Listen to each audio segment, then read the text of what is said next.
Hello again, everyone. Welcome to the second Disability Employment Initiative Community of Practice, in which we're going to learn all about the ticket and workforce employment networks. Your moderators are Kevin Nickerson and Miranda Kennedy with the NDI Technical Assistance Team. I am Laura Glenick, and I am sitting in today for Miranda, and really happy to be here.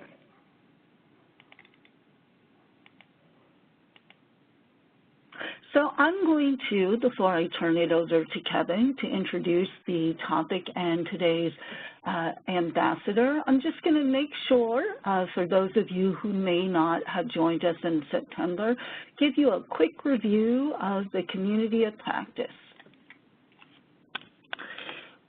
The purpose of the community of practice is really to support all of you, to support those who are operating workforce employment networks through the dynamic exchange of ideas, providing access to seasoned disability resource coordinators and other DEI project staff from across the country that have achieved success operating workforce ENs. Throughout this community of practice, the DEI ticket ambassadors, who are our subject matter experts, are going to be sharing insights and best practices. They're going to serve as speakers on the community of practice web meetings, kicking off each discussion with a short presentation on an aspect of workforce EN operations and practices that have led to meaningful and sustainable employment outcomes for ticket holders accessing the workforce EN. This is the second community of practice. Last month, we featured Kasha Damari from California, and today we're going to be featuring another one of our ambassadors. Another purpose of our community of practice, or COP, is really utilizing the experiences of this group to support and increase open dialogue and exchange. We're hoping this is not just a presentation, but starting a dialogue with all of you around issues that you might be having and strategies to improve EN services, a very critical and required component of the DEI. So who are our DEI ticket ambassadors? We have 10 in this role, and as I said, they're all across the country. They include disability resource coordinators and other related DEI project staff at the state or local level, and that includes state-level EN administrators. And they have been operating workforce employment networks across the country and have proven experience in assisting Social Security disability beneficiaries in achieving successful employment outcomes, as well as tackling the complex tasks of EN administration. And that's not easy to do, but that's why they're part of this team, because they all have achieved that. So, again, the COP is really created to help all of you who are planning to operate a workforce employment network. And so the ambassadors are going to be participating with the NDI DEI team on a monthly community of practice web meeting to provide topical overviews, as well as to address questions from you, their peers. So as the presenter goes through the presentation today, please think of those questions that you have and issues you'd like to address. You can also contact a DEI ticket ambassador. We will, at the end of today's presentation, share a list of the ambassadors. It includes a little bit about them as well as their contact information, and it is also posted on the DEI collection site, also the Workforce GPS, the new web platform. So with that, I'm going to actually turn the presentation over to Kevin Nickerson, my colleague, to introduce this month's topic and our presenter. So Kevin, I'll turn it over to you. Well, thank you, Laura, and thank you so much for filling in for Miranda today that couldn't be with us. So Welcome, folks. You did get the announcement, but let me just give you a little background about the person we're going to hear from today. Her name is Kathy DeAngelo, and Kathy served as a Disability Resource Coordinator under New York's Round 1 DEI project, and she continues to manage the ticket program for her center. Her center is CDO Workforce in upstate New York. Kathy's going to share some of her strategies on how to inspire ticket holders, and I can tell you that this is a unique approach, and it has engaged a number of customers, and she's going to share her experiences and successes with some ticket holders as a result. I'm going to indulge a little bit here. I hope this is okay, Kathy. I didn't run this by her, but I got to tell you a little bit more about Kathy because I served as one of the state leads for Round 1 in New York State, so I worked very closely with Kathy. And I'm going to give you sort of I'm going to embellish a little bit, Kathy, but I'm going to give you a visual of what I remember from my first meeting with Kathy and talking about the Ticket to Work program. And when I went to her site, I kind of remember her with crossed arms and not real happy look on her face when I was talking about all the things we were going to do with ticket holders and the audience we were going to serve. And, you know, from the beginning, I don't think that Kathy thought this was going to fly real well. But over time, you know, Kathy also got certified in understanding Social Security disability benefits, which was a huge benefit to her customers, and I think opened her eyes to a different view of this audience. And since then, well, let's just say Kathy has had great success. So from that beginning meeting to where she is now, I'm just so encouraged by all her hard work with this audience. So with that, I'm gonna turn to Kathy. Now, Kathy had troubles connecting to the platform. So, Kathy, when you want me to turn the slide, you just let me know. Okay. I'm starting on your first slide. Okay, the issue, right? We're starting with the issue. Yep. Okay. There we go. Good afternoon, everyone. I am very pleased to be able to speak to you about ticket holders and how to inspire them, because this, I think, is the key to our success here in upstate New York. And the four things that we're going to talk about today is the first thing is how to redirect the conversation from how much can I make and still get my check. Because those of you that have been doing this job for a while, you know that's pretty much the first question we get asked every time. Also, how do you help ticket holders really discover what they want, their dreams? How do you become comfortable talking about money and talking about their disabilities and their fears and the poverty they are in now? And the last thing is, how do you make a real plan for self-sufficiency, the place where their dreams can become reality? So you can turn the page. When I first started back in 2009, 2010, Kevin, I am not, as you can see, even my computer today is not working, I am not the most technically savvy person. But when I was meeting with people, they all came in and told me that they really needed to make money. But after I spoke with them and got to know them, I started to realize this theme of people having dreams, things they want. I know I go to work every day, and I really do love my job, but I wouldn't love it as much if there wasn't a paycheck involved. Okay, that is just the reality. And so when I started going around to make different presentations or talk to people, I developed this really kind of silly-looking dream poster that I actually still use. And it had to do with things that people told me over those first, like, 6 to 8 months. And so I present this to you so you know where I'm coming from, because we all have dreams, and this is where I kicked off from. Okay? So you can turn the page. My strategies are many because everybody is a little bit different, and I think you probably all find this as well.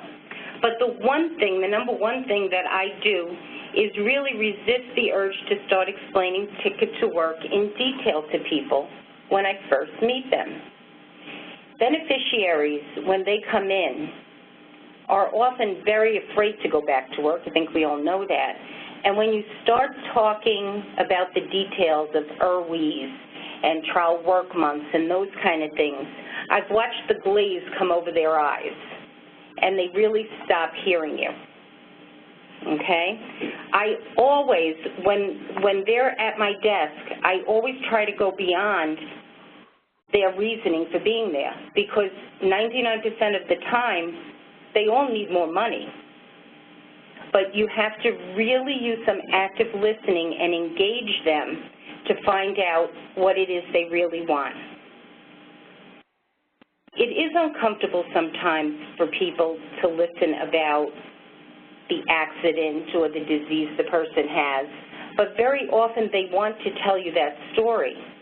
And I come from a background in social services, and I don't know, there's something about my face or my attitude. People very easily give that up. But sometimes you have to let them make that connection to you about what they feel they lost due to their accident or disease before you can move forward with the discussion. It's always, always important also for me to acknowledge how hard it was for them to get those benefits. I'll have husbands and wives, moms and dads come in with people and just tell me they are not losing this check. It took us 2 years, and we had to have a lawyer, and we had to appeal it, and, you know, we're not losing this check. They need this check. We need to pay our rent with this check. And I understand that. And when Kevin goes back to my doubting Thomas days, there was a real reason for that, because I felt like this. I felt like, how do I get people beyond the fact that they fought so hard for this check? How do I get them to want to leave the check behind? So it's very important for you to, when you connect with people, to let them know that you understand how hard it was and how much they need that money. But my conversation after all of that on my first meeting or two always goes to the question about what they miss the most about working. Because all of them miss working. And that's when I kind of grab my dream poster, or I kind of ask the ticket holder for more information. But I generally find that people fall into one of several categories. Some of them really need a car. They want to buy a car or a house, or they have mounting bills because of this injury or illness. Some of them just want to do what the rest of us do. They want to go on vacation. They want to take their kids somewhere. They want to buy their kids things. They want to get off DSS. They want to be done with that. They never wanted to be on it in the first place. More than 3/4 of the people I talk to miss talking to adults. They really do. They are stuck in their house. They have lost their second family.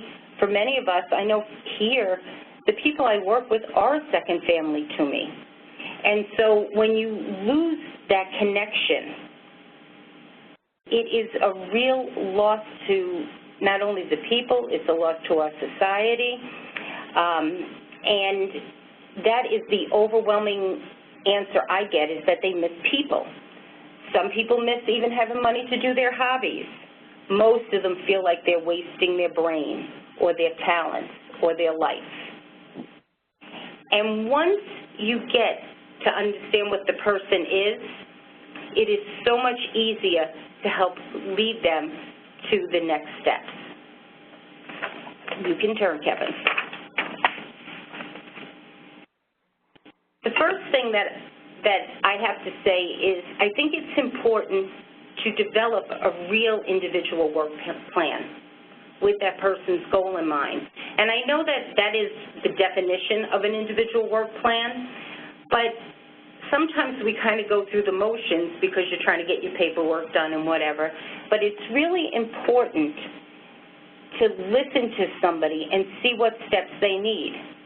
Every once in a while, I get that golden person in here that doesn't care about that Social Security check and is ready to hop back into full-time work, and they're ready to go. You just don't get too many of those. Most of the time, you have to kind of figure out that plan that's going to work for them. Maybe putting a toe in the water, maybe doing some volunteer work, maybe they need some training. It's different for everybody. But no matter what, on that plan, you always need to remember the goal. If the goal is to get that family to Disney in the long run, you're going to talk about the goal of work and then what their real goal is every time you meet with them, okay? I have a sheet that I use. I'm sure you all have something, but I write an outline of the steps that need to be taken and whose job it is to do it. Sometimes I have to do something. Sometimes they have to do something. Sometimes there are phone calls, people in the workforce, they're going to attend maybe a resume workshop, maybe they're going to go to do a mock interview. We list the steps when they're going to be done, who's going to do them, and every time that I meet with somebody, I look at the top sheet and go, so, where are we on this? It's very important to keep record of their progress because sometimes they forget. It's not a straight line from when they're in your office to a job. So that is one way that I do it, and I always try to continue to go back to the goal. Now, the only way that any of this is going to be successful is if the person can talk about their budget and their needs. Because no matter what they want to do, whether it's to buy a camera because they like to take photographs or go on a vacation or buy a car, they're going to have to save money for the goal. And the time to talk to them about the saving of the money is before they have it, before they have the job. Because once they are working, they are less likely to be in your office or on your phone or whatever. So I always put this financial portion within the structure of my first couple of meetings with someone. I really do like the Customer Goal and Financial Situation Assessment tool. That's got a very long name. But that tool was developed with some of the other Round 1 DRCs and with Kevin at a time when we realized that you need more information from people. And so that tool, if you don't have it, that is something that I would suggest that you look at and really consider. I do not take that tool and go over each and every question in particular, but I do record all of that information either through discussion or as we are talking about, you know, when they go to work, what bills do they have, what are their situations, what are their problems, because very often they will identify something and then you can put that on your tool, on that toolkit, and give them information to how to resolve that. Because whether they are using that or you're writing a budget up or you send them to someone for budgeting help, I know Cooperative Extension here does some budgeting, money is the key. Managing that money is the key to their long-term success. I guarantee it. Most of them don't have a savings account or any plan to save. I always talk to them about that. We talk about the PASS plan for people and particularly individuals who are on SSI or have very little SSDI income. Always talk about the PASS plan because that is a great tool for them. My Free Taxes is my gig. Those of you in New York State will know that, really believe in that program. Saving people money on preparing their taxes, also making sure that they get their EITC and giving them the knowledge that they can save that money and how to do that, very, very important to people, and it's important before they start working. And the last part of how it works is you have to be ready to help them transition off benefits ahead of time. You have to teach them how to report to the Social Security Administration properly. It's not always just make sure you send your checks in, but, you know, tell them by the 10th of the month, this is who you send them to, this is how you send them. We offer to fax them from our office if people work locally. We encourage them, I encourage them all, once they start getting their notices, when they get their work reports, to call me or to email me. I'll help them over the phone. They don't have to come in. But we really try to help make sure that there are no surprises so that they don't get over-granted. They don't get a lot of crazy notices from Social Security. Okay? That's how it works here. Now, I know that's just a lot of words, and it's just kind of sounds boring, but I have a case study here. I have a customer of mine that I want to talk to you about so you can see how it worked for her. Her name is Janet, and she walked into our center on her 50th birthday and was looking, said she wanted to look for jobs, and she went to the job books and she saw my flyer. And she asked the front desk if I was here, and I came out and introduced myself to her. And she promptly started crying that it was her 50th birthday, and she'd been on Social Security for 6 years, and her only kid left for college. She couldn't pay her bills because her daughter's SSDI dependent check ended. And so her goal that day was to get a job for $100 a week to replace the $350 check she lost when her daughter went to college. That was her goal. She had a long-term goal. She wanted to open her own photography business. And that's where we set off that day on our journey. When I called her back in and we did our intake and got her registered, we started job search activities within the center. She went to resume workshops, she went on the computer, she learned how to do some online applications, and she really was looking for a part-time photography job because that's what she liked, it was her hobby. But you can imagine there are very few of those type of jobs in upstate New York. And she found that out pretty quickly using the Workforce Center, and she also found that her computer skills were lacking. So the first thing we did for her was send her to some free computer classes that were being offered through a local grant. In the meantime, we did get her BPQI, and I explained to her what her trial work period meant and that she can make any amount of money for that first year because she had never used a trial work month. Okay, and so we wrote her IWP, and her plan was to expand into other areas to look for work and to explore grants to start her photography business.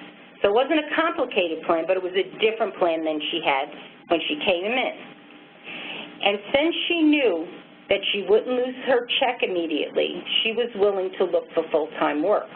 And she was ready to hear it at that point. Okay, so 4 months after she came in, 3.5 months, she found a position as an overnight transporter at Bassett Hospital in Cooperstown, New York here. And she also did her DBA to start her photography studio in her home. Before she got her first paycheck, we talked about what she was going to do with her money. And we did have a budget strategy, and it was pretty simple. In the first quarter of her trial work period, those first 3 months, half of her Social Security, she was going to use her wages to pay all of her current bills because it was a full-time job. But she was going to use half of her Social Security to pay her back bills, and the other half she was going to invest in her photography business, and she did that for 3 months. In the second quarter, half of her Social Security was still going to go to the business, but then the other half was going to go into a savings account. Third quarter, we did 1/3 to the business, 2/3 to savings, and during her grace period, those last 3 months she got her check, she put the entire check into savings. Now, I did not look at her bank account. I don't know if she did it exactly like that, but that was our plan for her, so that she could save some money, so when the checks ended, if she had any emergencies, she would have something to fall back on, plus she needed a new car because she was working the night shift. When I look at the outcomes here, we're going to look at the outcomes in different ways. But for her, Janet's outcomes was that she was able to buy a new car before the end of the first year of work. She never thought she could, but she had saved enough and she was able to do that.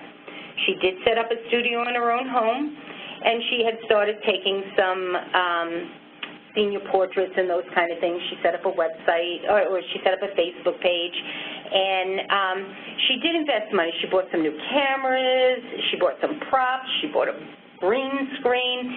So she was very excited about this little part-time business she had started.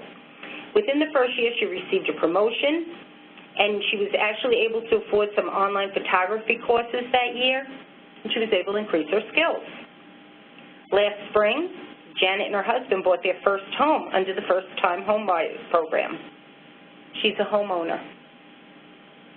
And the most recent thing, and I think you can see the picture. Are you on the page with the picture, Kevin?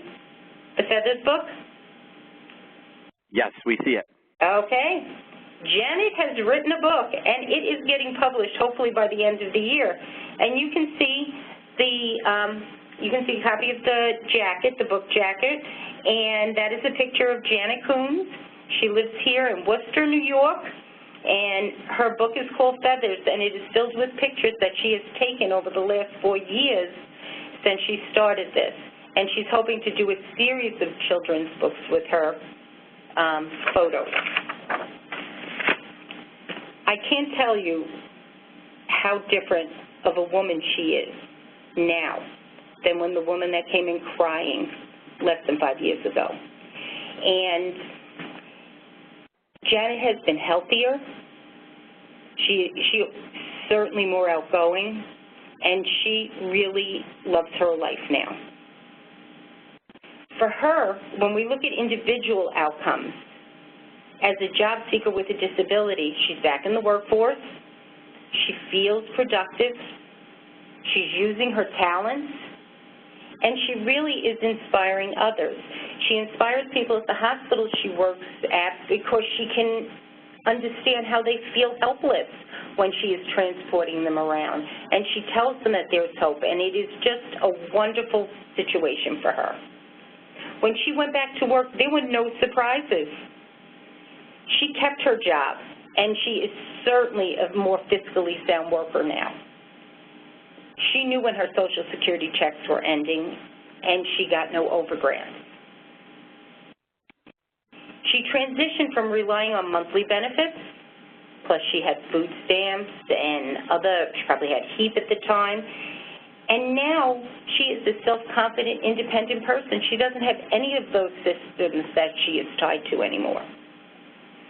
She's working and paying taxes, and she's increasing her own Social Security retirement benefit.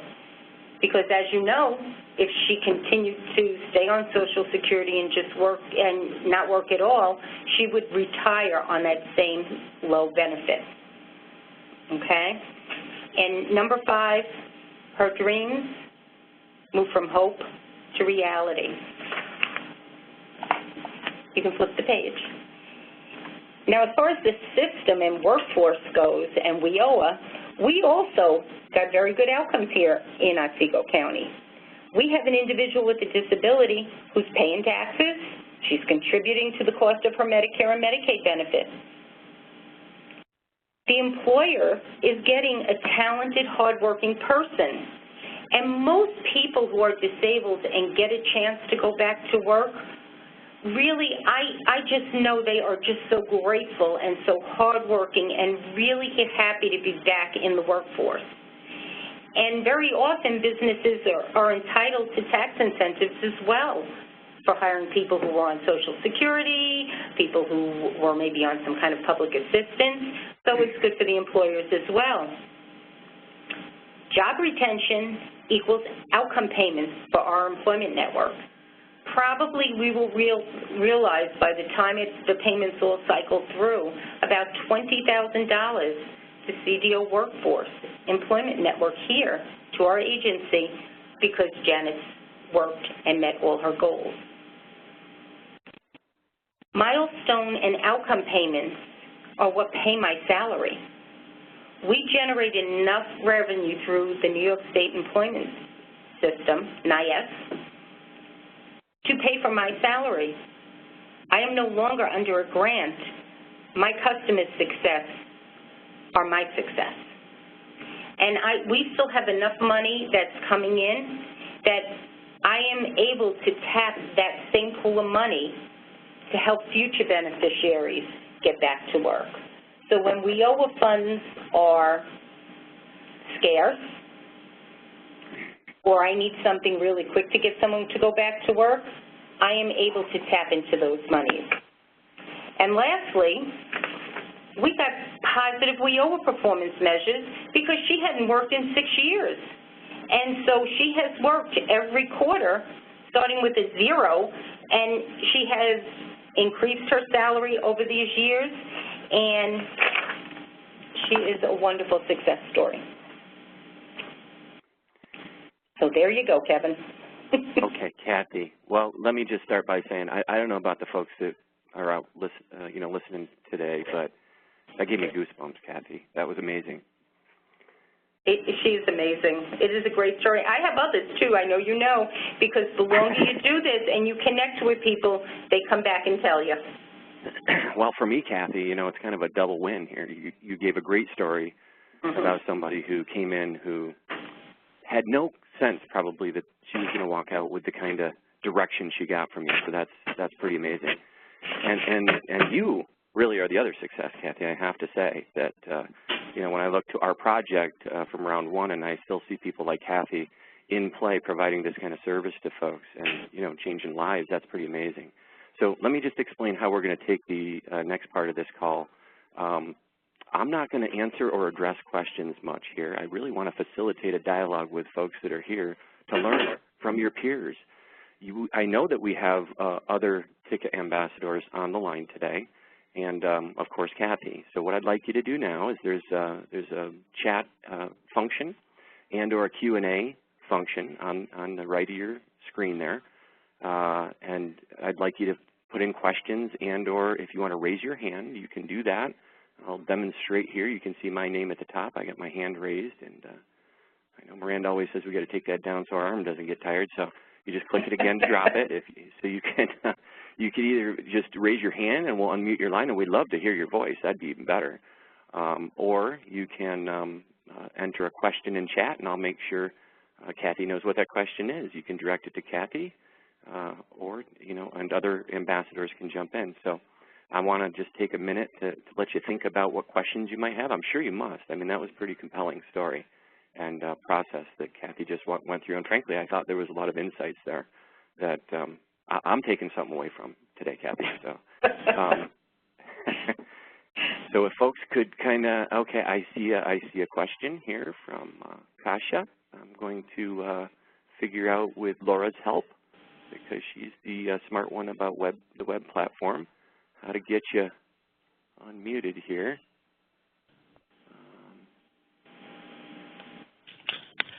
Okay. Oh, it doesn't look like Kasia's connected unless Laura, it might be she's... Oh, Kasia, yeah, so let me, let's just see. And for folks, while Laura's doing that don't know, Kasia is one of our 10 ticket ambassadors. In fact, if you heard earlier, she was the one that kicked all this off last month. So we would like to hear from you if we can find you. Well, we can, but I cannot unmute. So, Kasia, I don't know if you're connected to the audio, but I doesn't. Laura, she might be one of these call-in users, but I don't. So you know what we're going to do? We're going to, let's see if we can unmute all. And well, Kirk, okay, in the meantime, Kevin. Yes, I see Kirk is up with a question too. Yeah, I'm going to see that and see if I can unmute all attendees. But I see in the Q&A that there is a question from Kirk Liu, and the question is, and Kasia, the answer is yes. Can you please type your question? And Kevin, I don't know if you can see the Q&A. Yeah, I can take Kirk's question. Okay, good. I'm going to turn it to you. Okay, so Kirk has a question. It says, is there a place to find out how a local workforce system can become a successful EN? Well, there surely is, Kirk. In fact, that's part of what we provide under our grant with DOL is some technical assistance to the workforce centers, so specifically DEI. But additionally, you could go to the Ticket Program Manager's website, yourtickettowork.com, and find a slew of information there about becoming an employment network. Follow-up question says, who are the areas that are promising practices in regards to being a workforce EN? So, I think a good example of that is our 10 ambassadors, Kirk, and those are going to be folks that you can get contact information from at the end of the call today. I can see Laura's already got an opportunity for download. There's a file transfer screen up. You can do that at any time during the remaining part of our call. So you can find that list of ambassadors. That's probably the best way to go. All right, now, Kasia says she loved this presentation, Kathy. Okay. Thank you. So we're still trying to find out if we can find her, but I bet she had some insightful things to say too, and being one of our ambassadors. And I concur, Kasia, that that's how it made me feel too. Okay, another question, Kathy. Under strategies, it says the question about what do you miss about work. The person saying, Kathy, do you have a script for the question to ask individuals who have little or no work experience? Well, that is really kind of how my little dream poster came to life, because sometimes when you are meeting with people, they really don't know what they want to do. And I find this with people who aren't disabled as well. They come in the workforce, they don't know what they want to do when they grow up. But if someone doesn't know what they want to do or what they're able to do, I will kind of send them through workforce to go see the DOL employment counselor and, you know, do some work there. But if they can't pinpoint the conversation about what their dreams are, or where they want to go, why they want to go back to work, then I pull it out. And, you know, for those that, you know, really do want to, you know, find friends at work and to get a second family, or they have a hobby they want to do and they don't have money to do it, they can't even go out to the movies or whatever. That's what I usually work with when I'm strategizing with people, because it helps. You know, you just kind of have to have the conversation. It's different for all of them. I've never had two that seem to run the same course.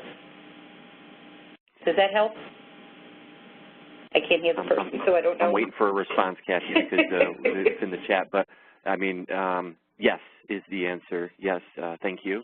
And I'm sure, knowing you, Kathy, I know you're busy, but I'm sure if somebody was to call you to talk a little bit about that, you'd maybe spend a minute or two talking about that with them. Absolutely, I would. I would be glad to. So, yep. And okay. Actually drop me an email, because I do go to the 4 offices, so I'm not always at that number, but I check my email wherever I go. Okay, great. Okay, let me just see what else we have here for a question. Okay. Hang on a second, Kathy. That's fine. So as long as you're reading them to me, we're good. Kevin and Kathy, it's Laura. Hi, Laura. I just want to make a comment. You know, I don't often I'm not going to say take the opportunity to join these webinars, and that's my bad, because what I heard from you through just I love the way Kevin said when he first saw you, it was a little bit about, you know, similar to the customers. You kind of go there, you're kind of hesitant, but just hearing of your case example, I love the purpose of this community of practice, because it really takes concepts, concrete concepts, and gives them real life examples, and that was, and I know you said you had many more, but what a wonderful example of what, you know, why DEI and its predecessor, the Disability Partner Navigator Initiative, felt that participating in the Ticket to Work as an employment network, either at the state or local level, was so important. And I know that as we look at the outcomes from the ticket data, they're amazing. But nothing really paints a picture unless you're really talking about somebody who benefits from the service. So I'm very thankful that I had the opportunity to listen in today, and I love to just hear the real life example of some of these. And the fact, so I do have a question. So when you said, are you saying that the revenue from your workforce EN is what supports your current position? Yes, absolutely. I am 100% paid through DEI funds. Okay, and so just to make sure, you started, and then I'll let go, Kevin, but you started in the role as a DRC. At DPN first, but yes, then a DRC. DPN and then a DRC, and then when funding ended for your round, you were able to continue through the revenue generated. Yep, the first six months before the state got around to dispersing some payments, they used some of the monies, but just the 6 months, the rest of the time it's all been DEI revenue or DRC revenue, whatever you call it. It's from ticket holders. Yeah, isn't that great? Yeah, well, and I think it says a lot about the local and the state level, seeing the importance of that. So I will stop, but I did want to say that, and I think that's tremendous. And what you just shared is what is shared at the national and from TA. This is what ticket revenue can do, and I know it sounds good, but it's nice to hear a real-life example of what it not only can do for a customer, but what it can do for a local workforce area. So thank you. And Kevin, I'll turn it over to you. Okay.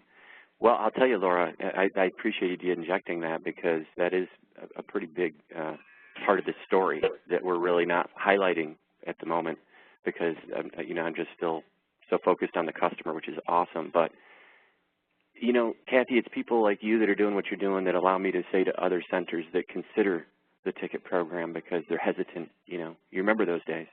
I do. It's not theoretical anymore. I have examples now of people doing this, and I know you have your neighbor down the road on the call today doing the same thing. Absolutely. Sorry, Randy. I'm calling you out, Randy, but you're down the road, and he's working off ticket revenue, and a number of sites are not just in New York, other states are doing this too.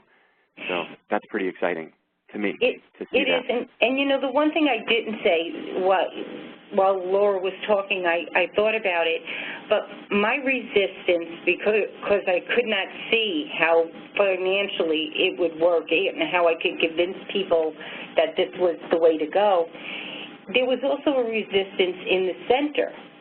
And changing the way that people in my center welcome disabled people and feel comfortable with disabled people has been kind of remarkable in some ways because that knee-jerk reaction when we first started that, we have somebody that is a disability resource coordinator, send you to the disability resource coordinator, it doesn't work that way. Everybody works with our customers. You don't have to disclose, or you can disclose. And when you disclose, you can assign your ticket or not assign your ticket, but you still get the same services here. And these success stories make people in the center buy in as well, because they know that people can be successful. Do you know what I mean? I totally get it, Kathy. But, that doesn't happen overnight, just like I no, probably didn't convince you overnight. No. but here we are, years later, still providing this service in your center and really talk about systems change.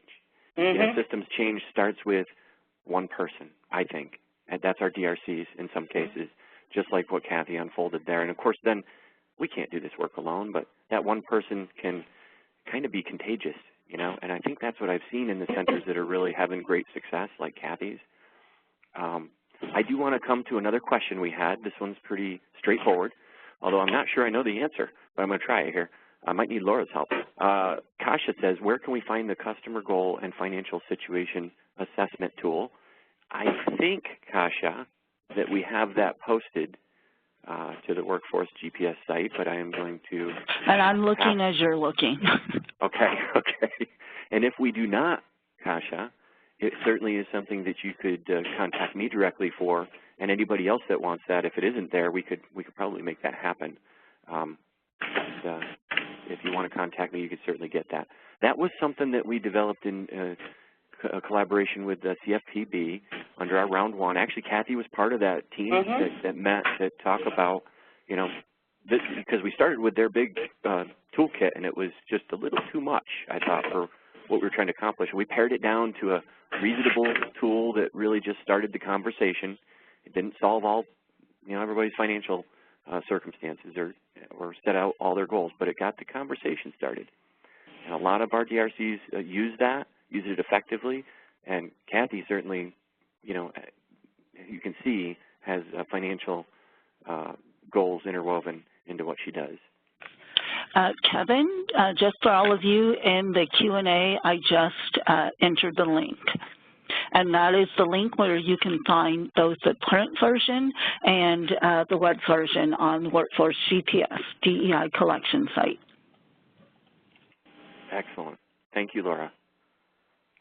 Is the link, where's the link, Laura? I'm not seeing that. Do you see it? Did it go? Let's see.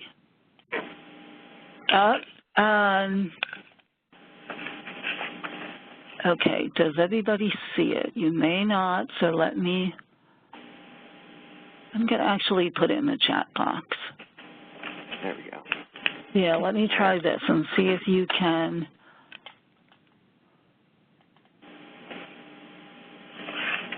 Can you see it?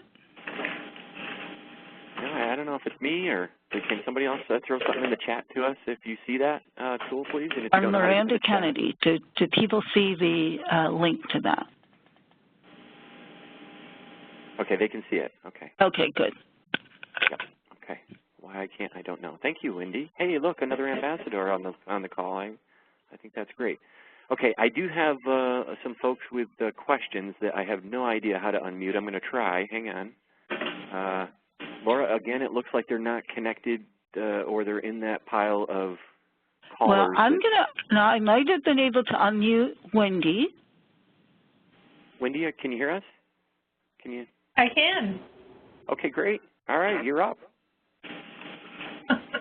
Okay. I'm sorry, what was the question? I missed it. Oh, I thought you had the question. That's why there's a big question mark next to your name.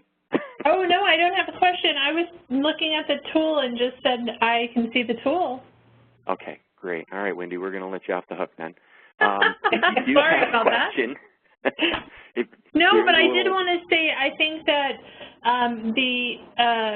the example that was used was a magnificent example. We've had some successes up here, but that was a great success story, and that really highlights how far somebody can go in such a short time. And I really think that, thank you for sharing that, because it really shows that somebody can be in a way that they're desperate, they don't know what to do, and by utilizing their successes, their little steps along the way, we can really get them to a place where they are seeing their self as so valuable. And that was a great example. I really appreciated it. Oh, thank you. I'm very proud of Janet, and she really wants to have her story told so people can have hope. That is her goal. She really wanted me to do this. So thank you. I'll let her know. Oh yeah, I really appreciated that example. It was wonderful. Thank you for sharing it. Great. Awesome. Thanks, Wendy. Oh, and by the way, as long as I have you on the hook here with everybody else listening, I'll be talking to you because I think, Wendy, if we can, we might put you up next with one of those success stories. Okay. Okay. Nothing like being put on the spot, right, Wendy? Thank you so much. Yeah. And Wendy is from Alaska. Thanks, Kevin. All right. So that's great. Any other thoughts or questions, folks? Please put them in the chat. There's been, good thoughts. I think a lot of people are kind of digesting, what Kathy said and presented to us. I'm going to give you just another minute here to give us any thoughts or questions you have. Probably the chat is best if you're not figuring out where the raise hand icon is. Okay, just getting a lot of thank yous to you in the chat, Kathy, just so you know. That's awesome. All right.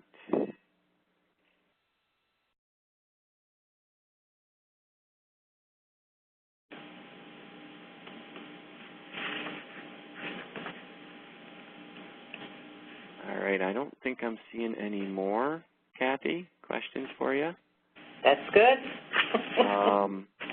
So, with that, I just want to make sure, folks, if you want to download the documents that we said we'd share with you today, it's right in that transfer screen that's in front of you, and make sure you get that done. We'll leave this platform up. All you have to do is hit the download button, by the way. We'll leave this up for just a little bit to allow you to do that before we close this platform, but if there are no other questions, I think we will close the audio portion. And I don't see any more. So thank you for your time today. Remember that these community of practice opportunities are for you, not for us, other than to set the stage like Kathy did so well today. They're really for you to speak to your peers and to really kind of talk about what you're doing and speak up about what you're doing. I think you can see that it's inspiring to hear that other people are having success, and you might want to call some of these folks to figure out some of the tricks of their trade is what I'm thinking.